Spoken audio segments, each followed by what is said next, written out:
Spennende innen emnet. Veldig god emnet. Kanskje det. Det er ikke kjemiker for ingenting, vet du. Nei, ikke sant?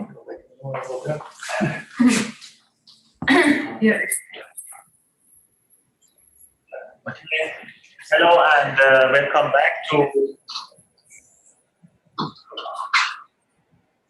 what is this? hello and welcome back to another Pore Lab lecture series talk.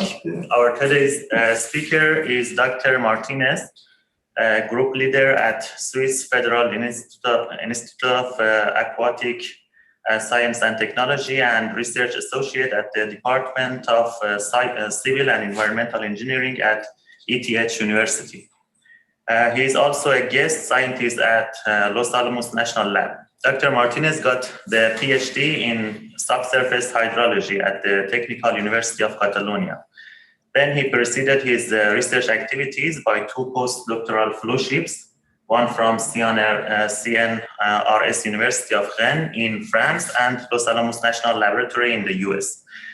The main focus of his research activities is the transport and biochemical reaction phenomena in porous and fracture media, particularly in multiphase systems from an experimental perspective over the scales ranging from micromodels to field scale. Thank you so much, Dr. Martinez, for accepting the invitation, and we are so eager to listen to your novel ideas. Thank you, Mohamed. Thank you, Pore Lab, for the kind invitation. It's my pleasure to share and discuss after in the question turn, or even during the presentation, if you have any question about my work. And I'm going to start. Like Mohamed already stated or mentioned, most of my work is focused on the coupling of processes in porous media, in this particular case with multiphase flow. And I'm mainly devoting my research to fluid and fluid-solid chemical reactions. And then I'm going to show today a few examples of the last work that we have done. So as a first slide, I always saw this one in order to show in the particular case of your lab. I mean, most of you are familiar with what is single phase flow and multi-phase flow, but I like to show what is the impact of to have or not another immiscible phase within the pore space. And as you see in the video at the top, we have only a resident liquid, for example, water, and then we have a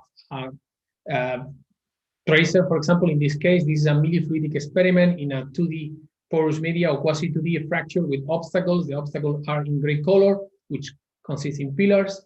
And then we see how this plume of fluorescein is moving through the porous media, or porous medium in this case, and is deforming. But if we repeat exactly the same experiment in the quasi-2D porous medium and having an immiscible phase within the pore space, in this particular case, for example, water and air, we see that the coupling of transport plus multiphase flow result in something extremely complex. Okay, in terms of the final spatial distribution of the contaminant or the dye in this case. All over the presentation, I'm going to, or you will see the SW, which is what I used to denote water saturation, which is basically the fraction of the pore space occupied by water. So, what I mean by fluid and fluid-solid reactions is that in the first case is the interaction between the invading fluid and the resident fluid, which is miscible with the invading one, and most of the reaction will take place at the edge of the plume or at the edge of the fingers. And what I mean by fluid-solid reaction is that the invading fluid is reacting with the solid obstacles that we get within the porous medium. So after this small clarification, I would like to highlight the fact that classical models, advection dispersion equation, for example, they fail in the prediction of mixing and reaction in multiphase system, and the reason is because they don't capture the incomplete mixing that takes place at pore scale. what I mean by mixing, and we have here a time series of images in which initially we have two chemicals that are segregated in blue and red color, and then we, using a needle, we can stretch them and basically start to deform and try to mix them, and they will be after another process which is operating all the time, which is basically molecular diffusion that will produce the coalescence. But what I'm trying to show with this image is that it's not easy to reach the complete mixing. So classical model, like I mentioned, failed, because if we think about advection dispersion equation, what they will tell us is about the extension of the plume, as we see here in the bottom left. Okay, but what I mean by mixing is everything which is in the porous space, which in terms of concentration is not 0 and is not 1, and is there where the concentration gradient exists, where the reaction will take place, actually. So what is the impact of having an immiscible phase within the pore space on mixing? And the impact, or the main impact, is the important front deformation that this causes.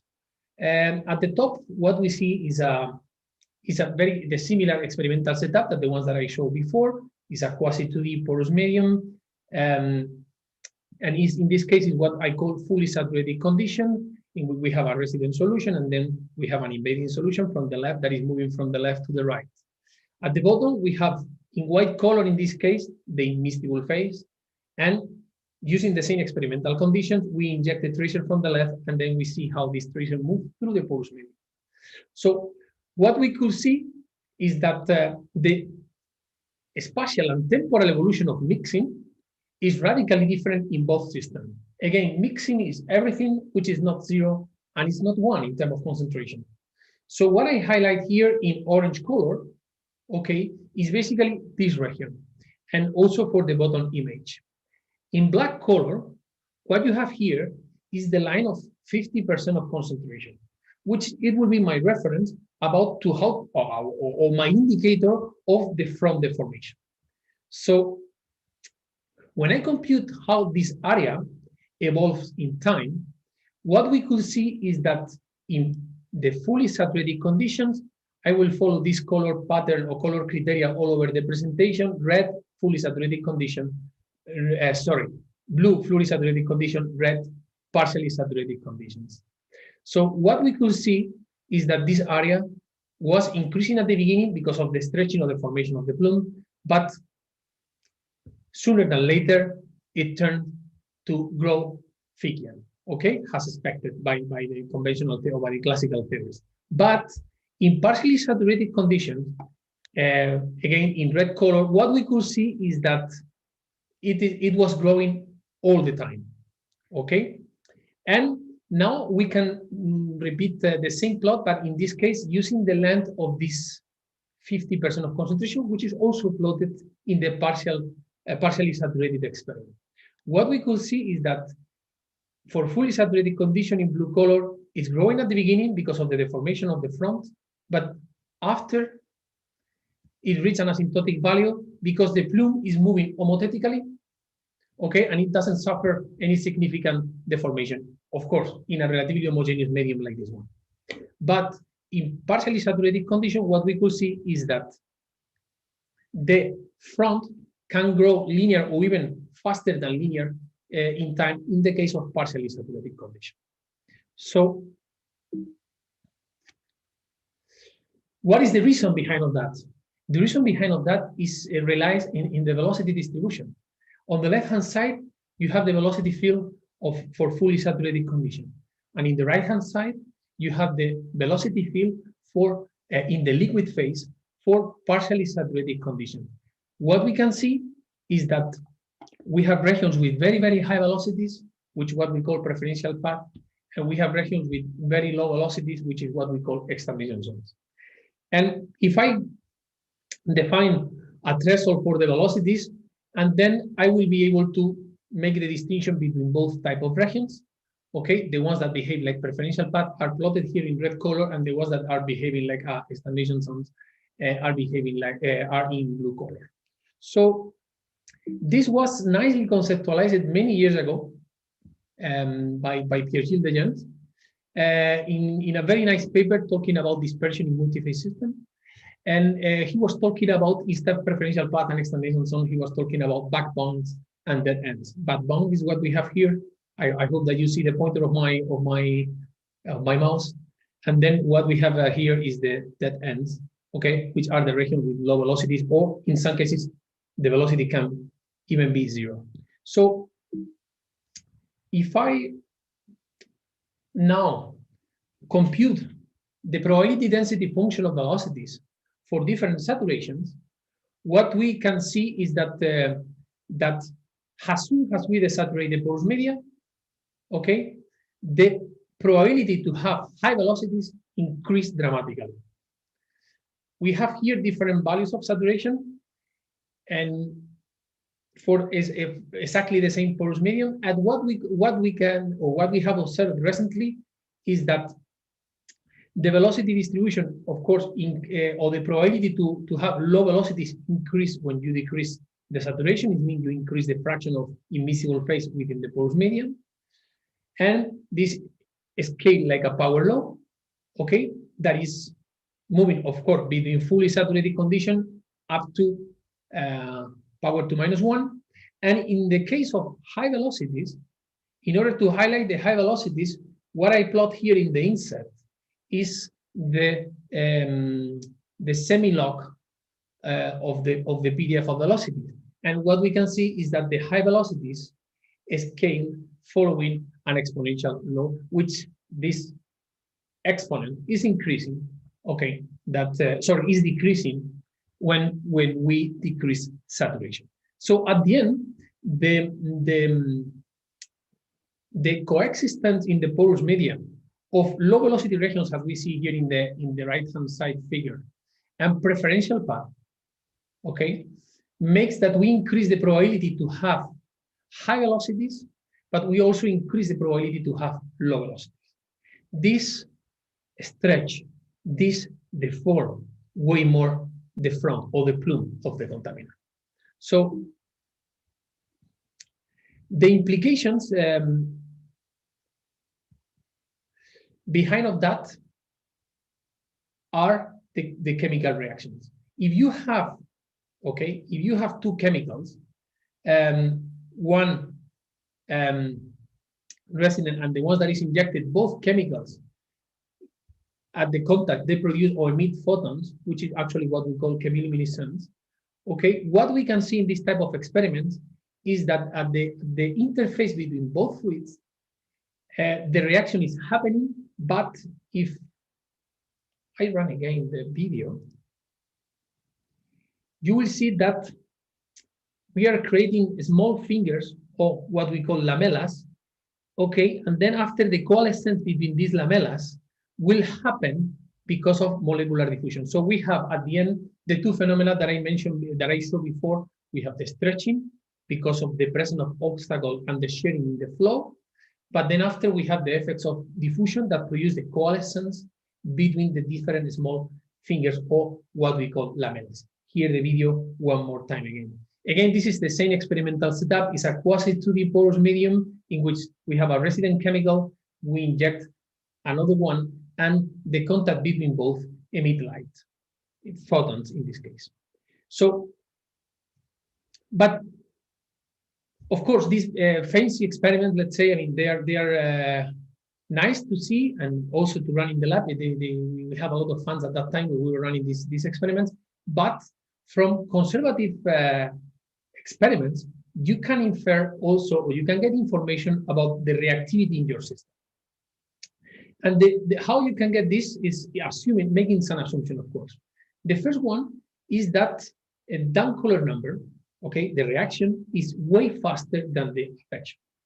If this is the case, that there was a method developed in Carrera's group in Barcelona, in which basically they infer what will be the reactivity, the local reaction rate, which will consist in an speciation term, which is here defined, and in a mixing term, which is here defined.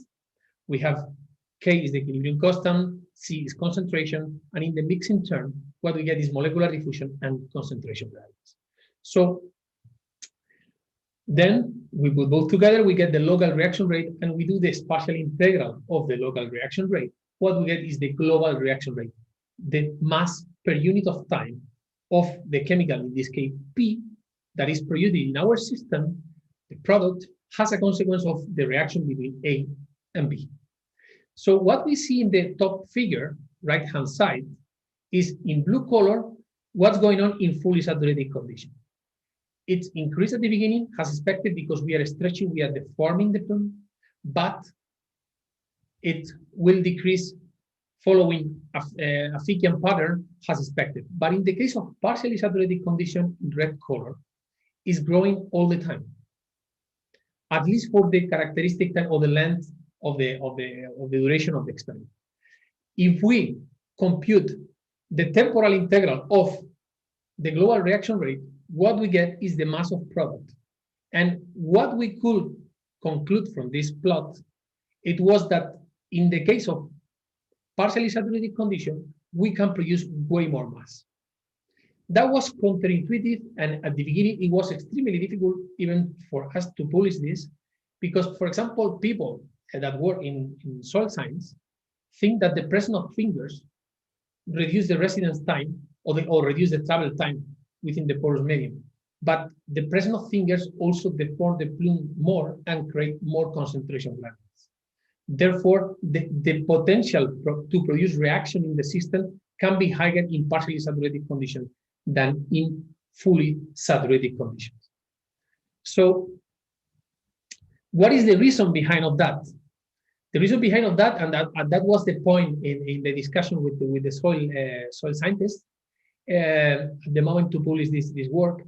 The reason behind, and this is what we demonstrated in this article, was that the unsaturated flow is able to sustain the concentration gradients.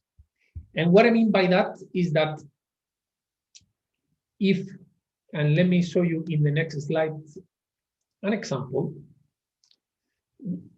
it's not only that we stretch and we create concentration gradients. Of course, the higher stretching of the plume create concentration gradients. But we have other porous scale mechanisms that also enhance the molecular diffusion, the reaction within the porous medium. And this, or the diffusive mass transfer, basically.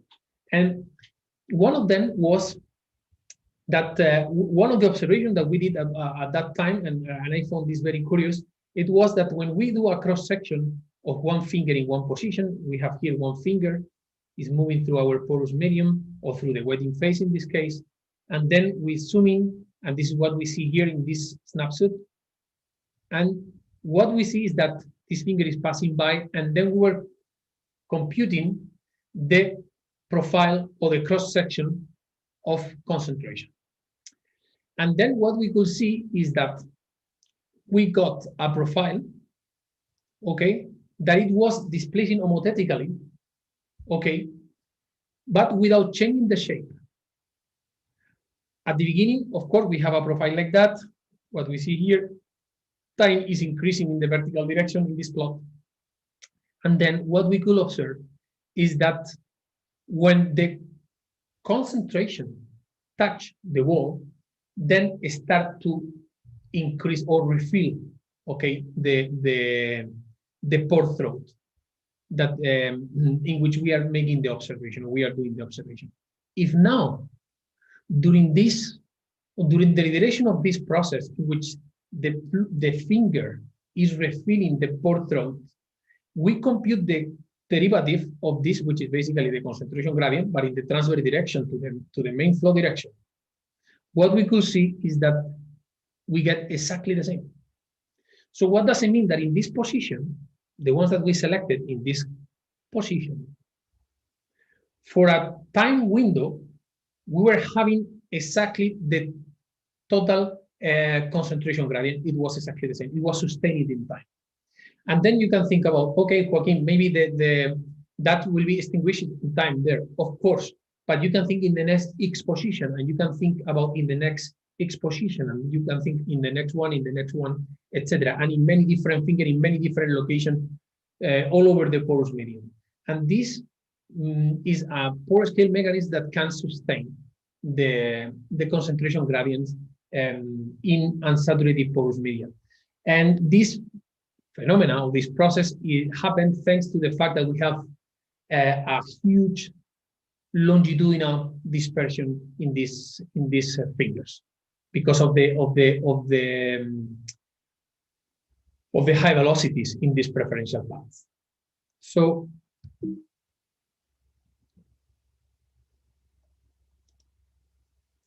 but it's not only the velocity.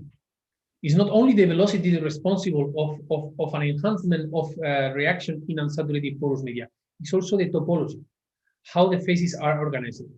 And for that, we decided to work or to think about the connectivity within the system. And for that, we were using Eigenvector centrality. Eigenvector centrality is basically providing you the relative importance of the node in a network. This is used, for example, in cities. Use it in many other type of network, in social network, for example, in many different. And what I mean by centrality is, as I say, is the relative importance of a node in the network. Here we have the proportionality constant, and lambda is the eigenvalue. And then we have the adjacency matrix that I'm going to explain now. And this is the centrality of the neighbors of the nodes. And then has adjacency matrix.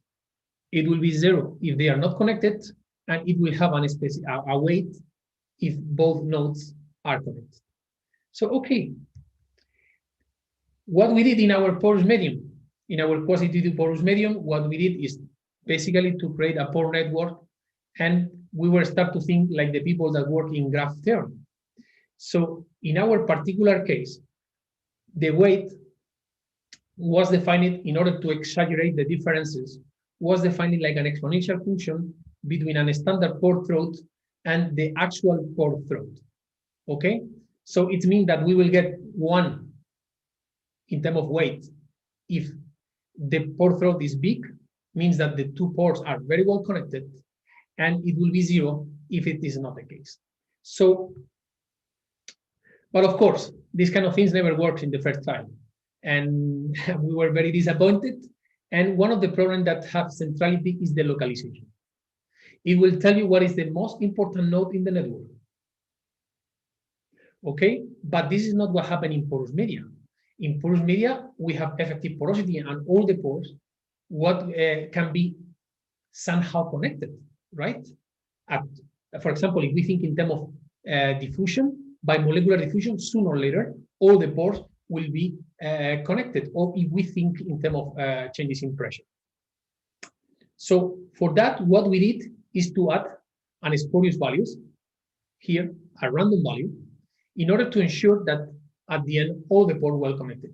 And actually, we realized that this is one of the tricky things that is done by and this is one of the reasons of the success of Google, which is actually when you do a searching of whatever keywords, and it offers you a ranking of web pages.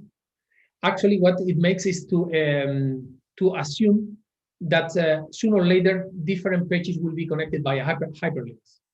And at the end, this is one of the tricks that they use in order to create the most appropriate page rank, or the most probable page rank, and make you smile, basically. So, of course, we found another problem when we were trying to use this centrality concept, that centrality has been thought for isotropic networks.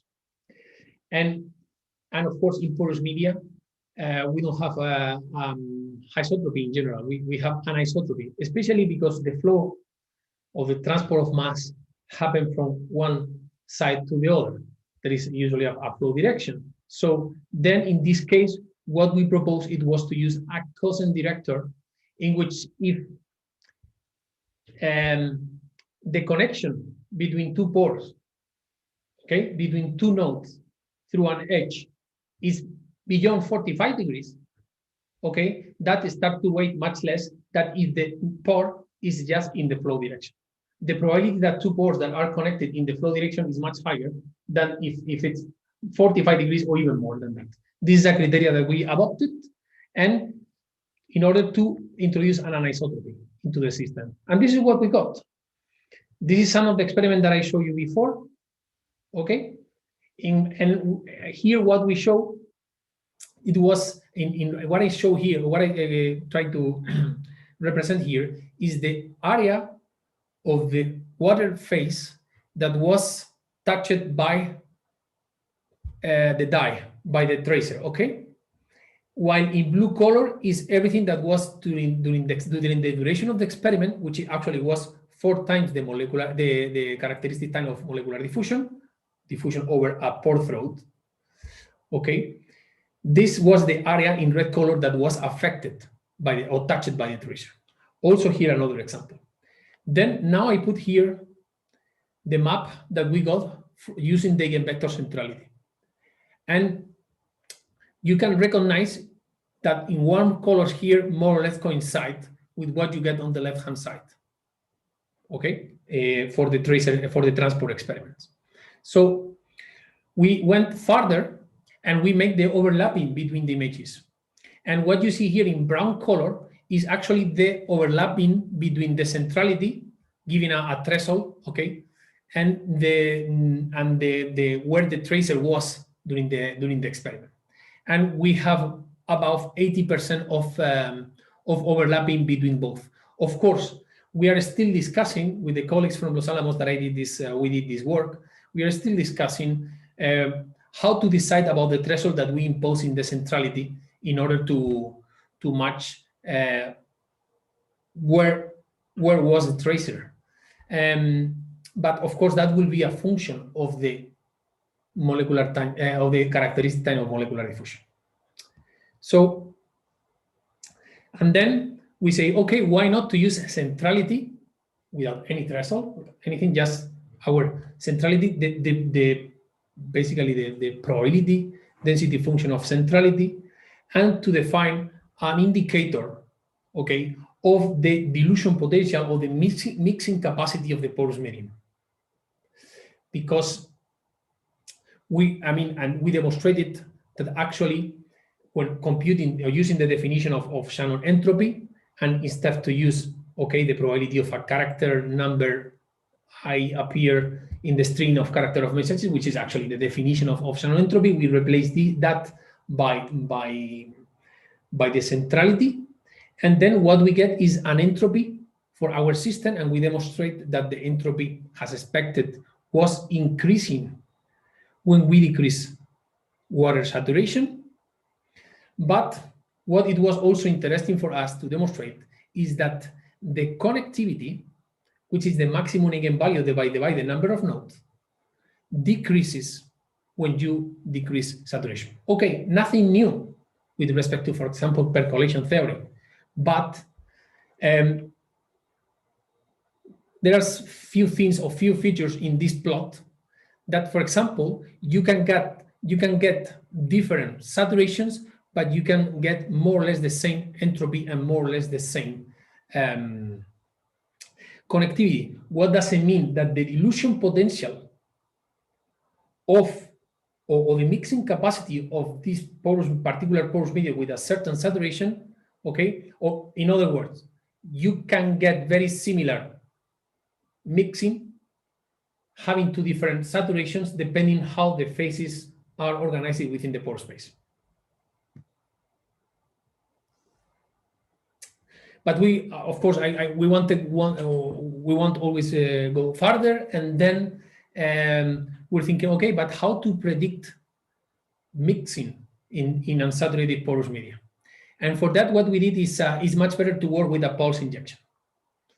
And for that, we use a technique called photobleaching, in which, again, using the same experimental setup, what we did is to basically burn using a laser the dye, and that what we were injecting, it was an anti-delta Dirac.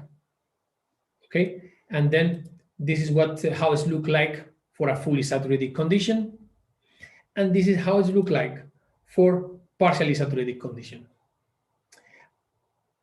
And I'm sure that you already see that the deformation that happened in the plume or the pulse injection for partially saturated condition is much more important than in fully saturated conditions.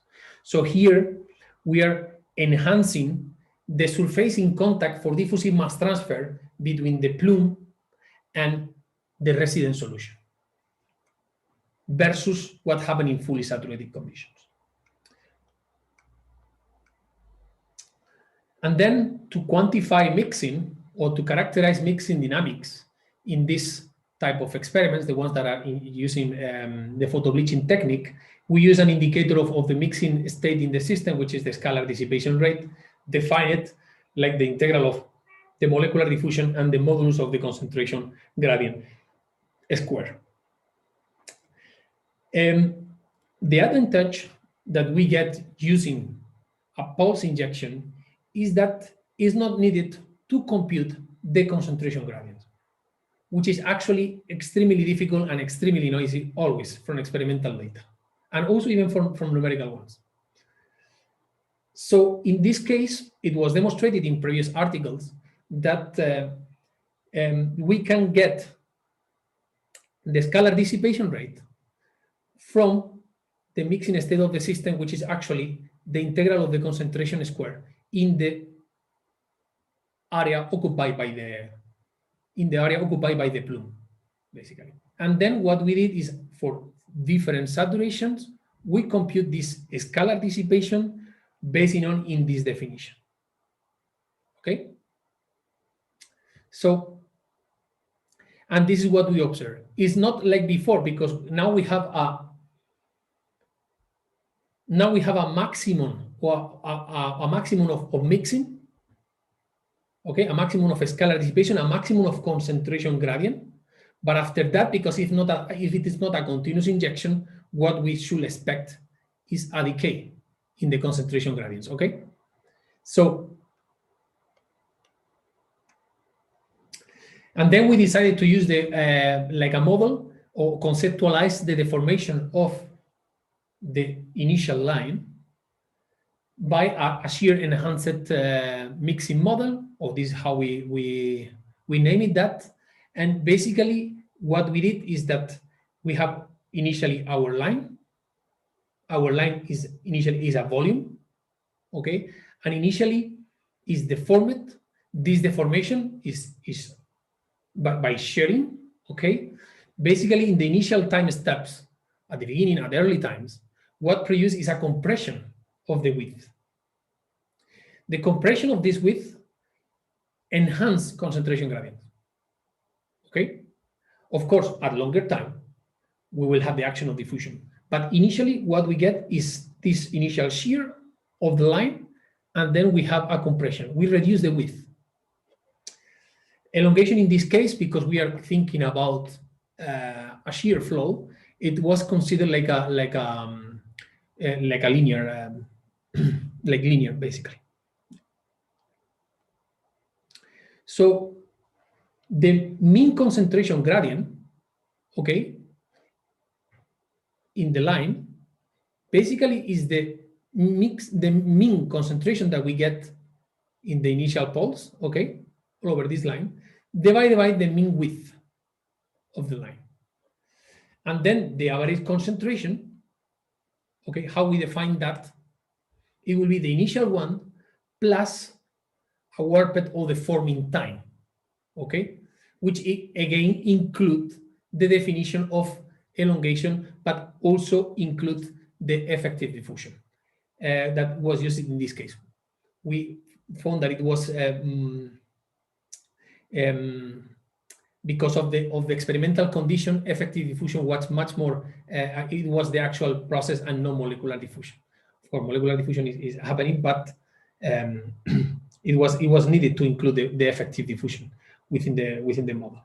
So then the average mixing scale, which is actually the width, okay, of the line, the mean width of the line, will include, okay, an initial deformation, which it will be extremely relevant at early times,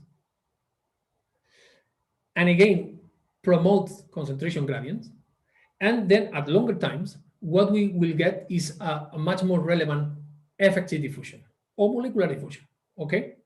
So we can also define a mixing time. Mixing time is basically the peak, the maximum stretching of the plume that produce the maximum concentration gradient before diffusion start to destroy concentration gradient. Of course, concentration gradient, molecular diffusion is acting always. But what I mean is when we turn from the stretching regime to the mixing regime. So, and then remember that was a 2 or 3 slides before the definition of a scalar dissipation rate. But in a previous article in this or in a previous work, what we could see is that a scalar dissipation rate can be expressed like molecular diffusion times concentration gradient squared plus the variance of concentration gradient. But we demonstrate that this is much smaller than the variance of concentration gradient. And then basically you can simplify that the scalar dissipation rate like molecular diffusion times mean concentration gradient squared. Okay, if now I replace the definition of mean concentration gradient from before, remember it was here, and I replace by Cm and by S mean, at the end we get, or we come up with this expression that it looks a big one, but when you think about molecular effective diffusion is relatively easy to get, even in the field. The mean velocity gradient, okay, you can get like the mean velocity divided by the mean pore throat, and the mean velocity, it can be just Darcy velocity divided by water content. So doing this very, very simple approximation, what we get, it was this, okay? And we were very, very happy because the model without any fitting parameter, only just doing by hand all this number, we were able to characterize the scalar dissipation rate and therefore mixing and therefore potential reaction within the system using this solution and also the ones of the mixing time. There was some problem with the experiment at 0.71 here, okay, and this the initial times for this was not well characterized, but for the other saturations and other experiment that we have, the fit, which actually was not a fit, is just the model on the top of the data, was good in our opinion. So, but until now, what I show you, it was there wasn't multi-phase flow. It was transport in unsaturated flow. It means with the presence of an immiscible phase, but the immiscible phase didn't move until now. What happened if we have mixing between two of them, okay, the two miscible phases, but we have an immiscible one that is moving, okay? Then we can talk about mixing in dynamic system or mixing in with multi-phase flow, the actual coupling between both processes. And this is what we did in this experiment. Here we were using oil, water, and supercritical CO2. This is a high pressure temperature microfluidic experiment. And then what we have here in blue color is the water, which is very, very low miscible with CO2. The experimental condition, which it was 8.4, sorry, megapascal and 45 Celsius degrees, it was 5% only. While in the case of the supercritical CO2 and the oil, it was in the order of 78%, the miscibility. So then, if you see now the injection, this is what happened. We have a huge fingering within the system. What we see is the mixing with a color scale between the supercritical CO2 and the oil. The oil was black, supercritical CO2 is in white color, and then again water is in blue color. And let me do a zooming in this type of images, and this is what you get. What you get is mixing between supercritical CO2 and oil. You get immiscible displacement, oil pushing water, or water pushing oil. And you get also immiscible displacement because supercritical CO2 is pushing water, and water is pushing supercritical CO2. So at the end, it's a very, very complex system. And then we wanted to characterize mixing and what control mixing in this type of system. In this particular case, we were interested about the control of mixing between supercritical CO2 and oil. And then what we did in this case is to use the definition of mixing degree, okay, which is the variance of concentration divided by the maximum variance of concentration. Why mixing degree and no scalar dissipation rate like few slides before?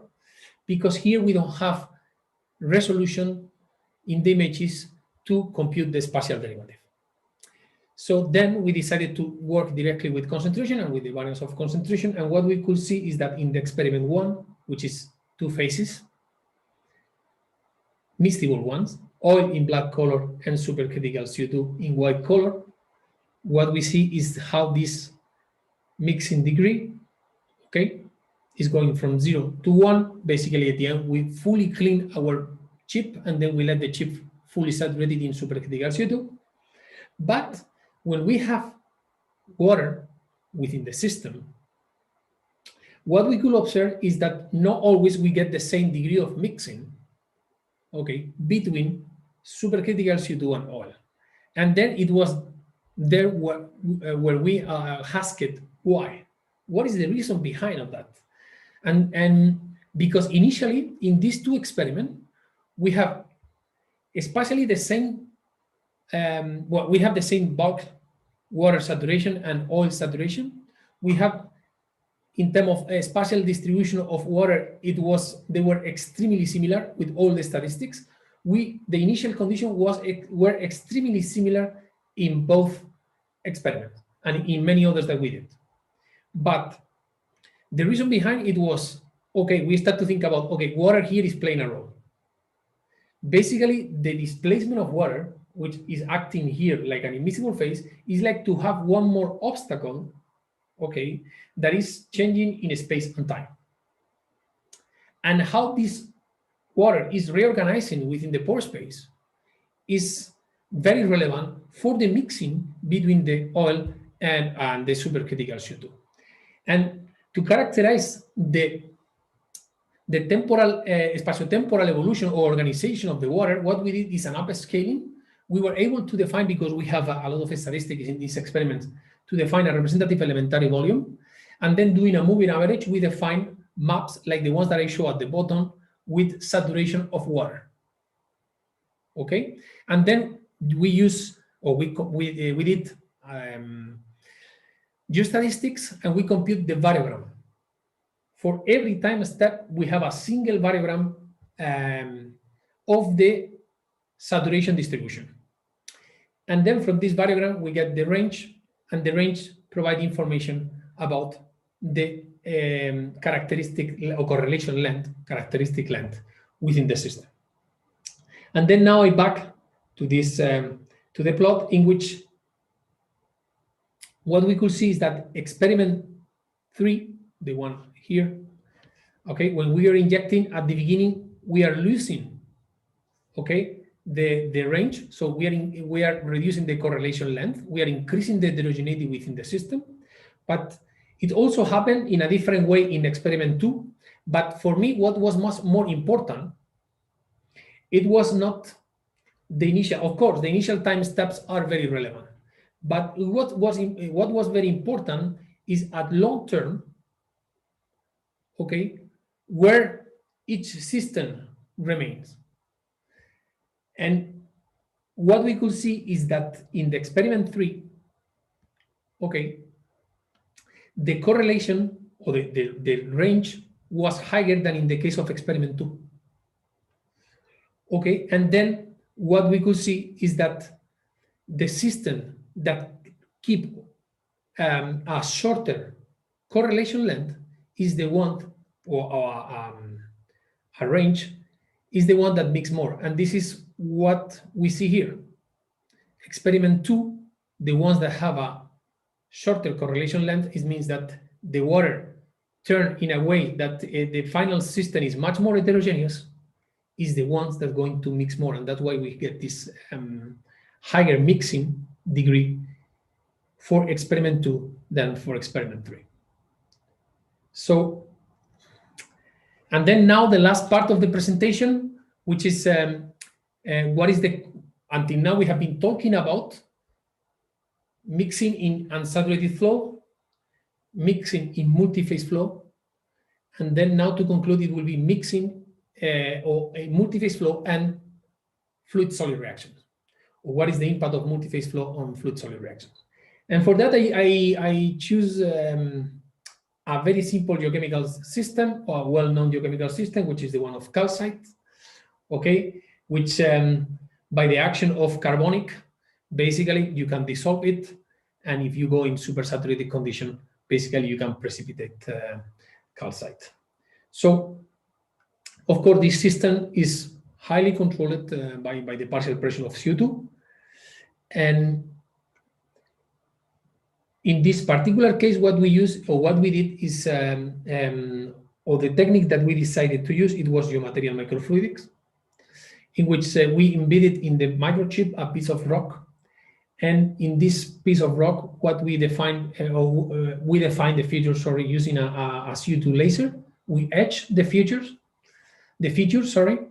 and this, in this particular case, is a sack rock limestone. Is a well-known CO2 sequestration site in Texas, in US, and we can also even identify some fossils in our chip, like alveolines, and then we define this geometry. And people sometimes ask me, fascinated, why this geometry?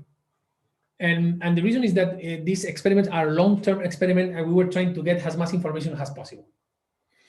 And that is why we define paths or channels with different width, okay, with the same depth, all of them, 150 microns.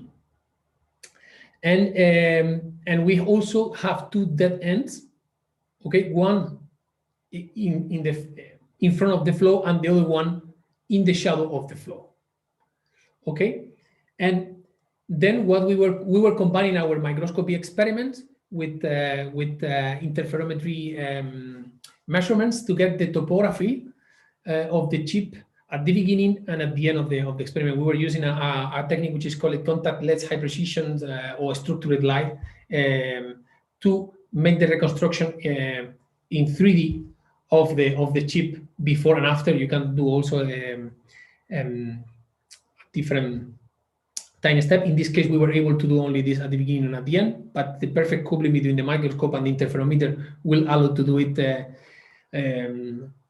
every time step that you decide. Of course, it takes time, so it will require some to define a specific experimental protocol. But using this setup, what we compute, it was the combined reaction rate. What I mean by a combined reaction rate is that is a reaction rate that is partially distributed and can give us the information about where precipitation happened and where dissolution happened. In blue color, what we have is dissolution.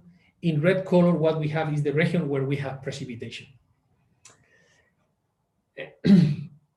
Here is the definition. Of course, the difference in height, the delta T, and this is the molar mass of calcite. So the first observation that we did here, when we plotted this color map, it was that the dissolution in the single phase experiment was happening mainly in one channel, while in multi-phase conditions, the dissolution was more or less happening everywhere. Okay, and then we start to think about what was the reason behind that. Here you have some quantifications. What we have here is the total volume dissolved in each channel in blue color, and in red color what we have is the total precipitates, or the volume of precipitates in each channel. Okay, and then what we can see also, that was another particularity of this, or another observation that we did in these results, from these results, it was that we have an enhanced precipitation in multi-phase condition. in the dead ends. I'm talking about this region of the domain. So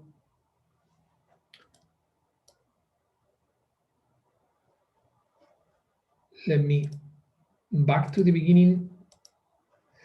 What we get here is that the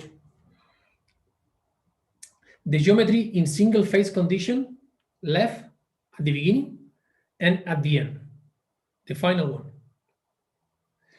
of our micromodel. And then what we get at the bottom is the geometry for the multi-phase system and the final geometry also for the multi-phase system. So if now I show you how the bubbles circulate through the pores, through the geometry, you will see that bubbles are more or less circulating through the full, or more or less through all channels. Okay, these are lattice-Boltzmann simulation. This is not from the experiment. If now I show you the video of the lattice-Boltzmann simulation, in this case for final experiment, or for the final time step of the experiment, sorry, what you see is that all the bubbles are circulating mainly through one channel. Okay, this has implication in the dissolution of the system. How?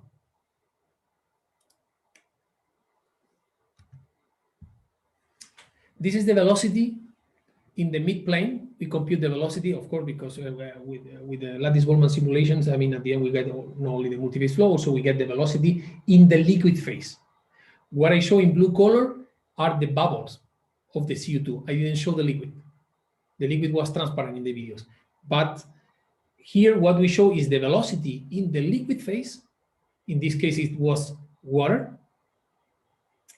And in blue color, what we get is the bubble of CO2. And then in this hot color map, what we show is that the mid-plane velocity. And something that you can see in both times for the single phase experiment is that the velocities were extremely low, okay, in the dead ends.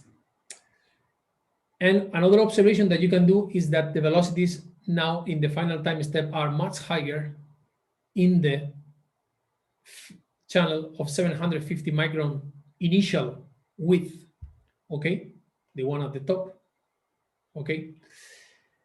But if we do, or we now go to the multi-phase system, what we can see is that bubble, initially they were circulating through almost all channels except this very small one, okay, and the velocities, they are not so different in all channels, the velocities of the liquid phase. And we can make basically the same observation for the final time step. We have now the supercritical CO2 bubble circulating mainly through the bottom channel, okay? The ones with initial 100 micron width, now it has changed, of course, but the velocities that we see in the mid-planes are very similar in all channels. And another observation, the velocities that we get in the dead ends are higher than the velocities that we get in the dead ends for fully saturated conditions. And there are some Porous scale mechanisms behind of that. The Porous scale mechanism behind of that, I will explain in the next slide, but I want to show you that thanks to this high-performance computing simulation, we were able to get the velocities at 8 micrometer far from the wall. And then we were computing the Peclet number using these velocities. Is the velocity has, or the Peclet number as close as possible to the walls of the channels, and also the down color number. Okay, and then you can see here, this is final time step for single phase, also final time step, single phase down color, and then you see clearly that there is Peclet and down color number is different, okay, in one of the channel with respect to the rest of the micromodel or the rest of the chip. But if now we go to the multiphase case, final time step in both cases, what we can see is that we have a much more homogeneous Peclet number close to the wall and a much more homogeneous Dan color number.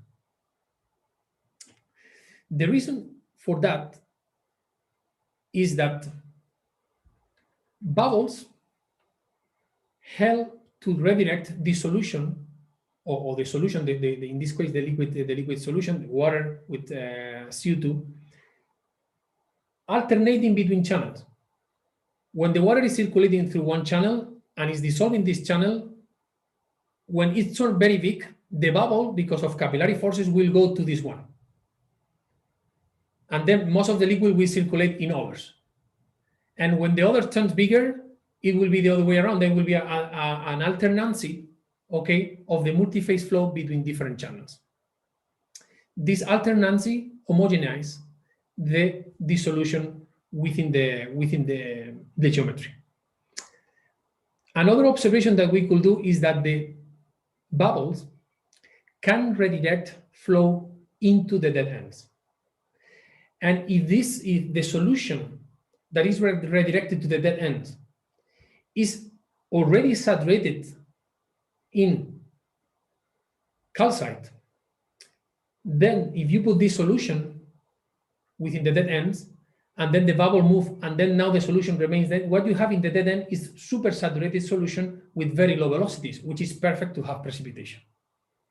And that's why, or one of the reasons, one of the pore scale mechanisms that explain why multiphase flow can enhance or promote larger precipitation than single phase flow. We have also processes of recirculation behind of the bubbles, because when the bubble move, okay, when the capillary forces are higher than the viscous forces are higher than the capillary forces, then the bubble will move, and this moment can violent, in some cases, can produce recirculation behind of the bubble. Okay, the jump can produce recirculation behind, and this mix the solution, or in this case, what you are dissolving from the wall, okay,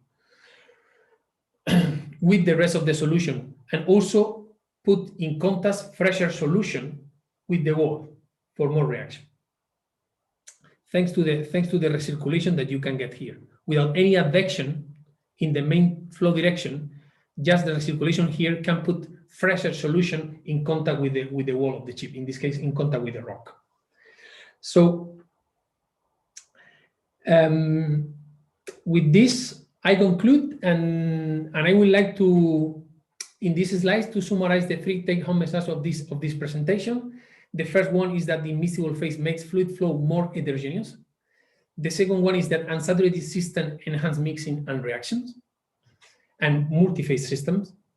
And also that multiphase flow homogenize the solution and enhance precipitation. So thank you very much for your attention, and I would like to acknowledge the help that I received from all the group in order to produce this type of this research. Thank you very much.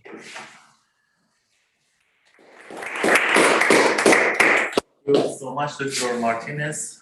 Is there any question? I have one question. I think I'm muted at the moment, but am I? I don't know.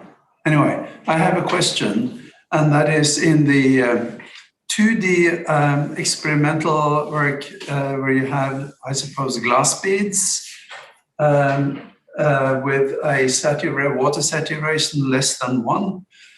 Why didn't one of the phases was stagnant? It seemed. Why is that?